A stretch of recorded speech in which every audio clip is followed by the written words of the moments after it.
Pada kesempatan kali ini, kita akan membahas tentang Perjanjian Roma atau Roma Agreement yang diadakan di Roma, ibu kota Italia, pada tanggal 30 September 1962. Setelah Perjanjian New York Agreement pada tanggal 15 Agustus 1962.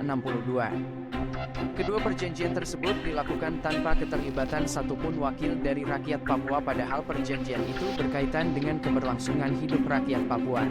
Perjanjian Roma ini dinilai ilegal oleh orang asli Papua. Mengapa demikian? Mari kita simak uraian berikut ini.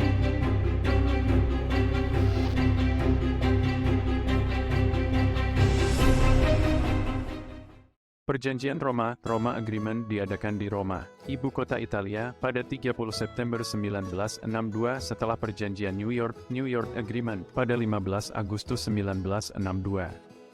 Kedua perjanjian tersebut dilakukan tanpa keterlibatan satupun wakil dari rakyat Papua, padahal perjanjian itu berkaitan dengan keberlangsungan hidup rakyat Papua. Berikut isi Perjanjian Roma, Roma Agreement. Perjanjian Roma yang ditandatangani oleh Indonesia, Belanda dan Amerika Serikat merupakan perjanjian yang sangat kontroversial dengan 29 pasal yang mengatur dalam Perjanjian New York, yang mengatur 3 macam hal, di mana pasal 1421 mengatur tentang penentuan nasib sendiri, self-determination, yang didasarkan pada praktek internasional yaitu satu orang satu suara, one man one vote. Dan pasal 12 dan 13 yang mengatur transfer administrasi dari Badan Pemerintahan Sementara PBB UNTA kepada Indonesia.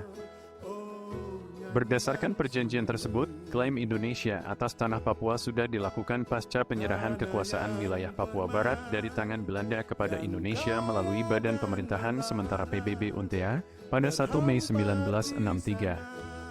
Selanjutnya Indonesia malah melakukan pengkondisian wilayah melalui operasi militer dan penumpasan gerakan pro-kemerdekaan rakyat Papua. Lebih ironis lagi, sebelum proses penentuan nasib dilakukan tepat, 7 April 1967, Freeport, perusahaan pertambangan milik negara imperialis Amerika, dalam mendatangani kontrak pertamanya dengan pemerintah Indonesia. Klaim atas wilayah Papua sudah dilakukan oleh Indonesia dengan kontrak pertama Freeport 2 tahun sebelum penentuan pendapat rakyat, PEPRA.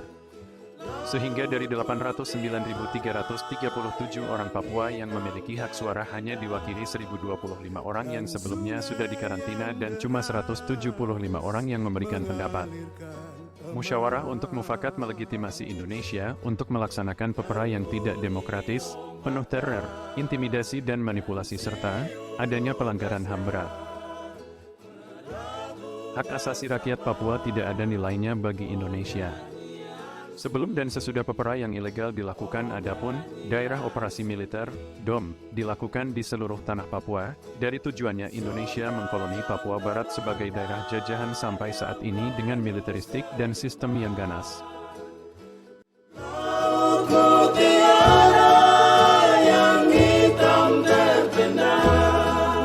Dan sungai yang deras mengalirkan emas.